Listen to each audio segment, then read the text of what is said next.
Siamo in Cervioni, sei settimane di Compacui in CFM, ringraziabi di seguire ogni giorno nelle nostre pagine Facebook e Instagram. Per questo quarto giorno dunque in paese di Cervioni ci negulemo appena in montagna verso Ascubicia, a redroa un cabraio si chiama Gilles Leoni, ci aspetta in una esplorazione.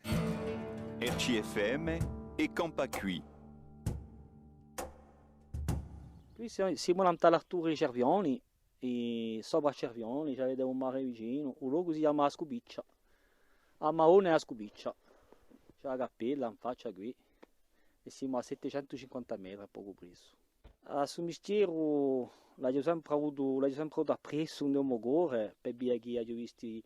miei cugini va sul mistero, un mio zio Giuseppe Leone invece sul mistero, e da gioco ho avuto sempre questa passione per fare sul mistero. Sono andato a Magellaro, hanno fatto un macello, con Maracare, e dopo ho imparato un mistero di Magellaro, e più tardi mi sono imparato di fare un mistero di passione. Fai un maio fresco soprattutto, per via che c'è assai umano, non trovo maio fresco, c'è una regione che facciano assai, si cucina assai con il maio fresco, mi piace, che siano le frittelle, a vendita di maio fresco c'è la vendita e dopo si invecchia, si fa il maio vecchio, si può fare di nuovo appena il roccio, se non si ha appena più di latte si può fare anche appena più di roccio. Un mistero di cabraio, che lo sia cabraio, pecoraio, che lo sia con animali, un mistero ci mette a sua persona, perché sono misteri, cioè essi tutti i giorni,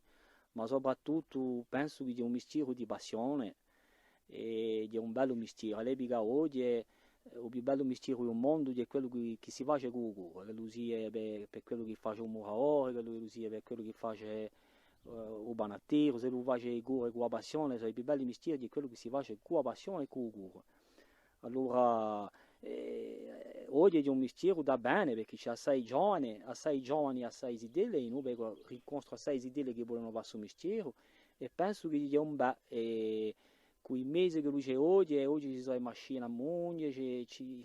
sono gli aiuti, ci sono le scuole, i liceo agricolo in borgo, hanno un liceo in Sartè,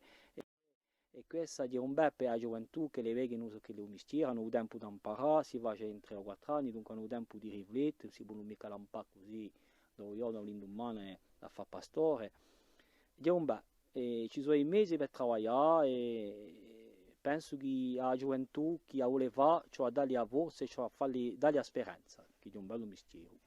E domani per il nostro ultimo giorno di già in Cervioni parleremo musica, andremo a scontrare una giovane cantatrice che è Boguniscile, si chiama Nathalie Simonetti, che ci aspetterà in uso quartiere di Bento. A domani dunque per la della Ville dei Compacui in paese di Cervioni.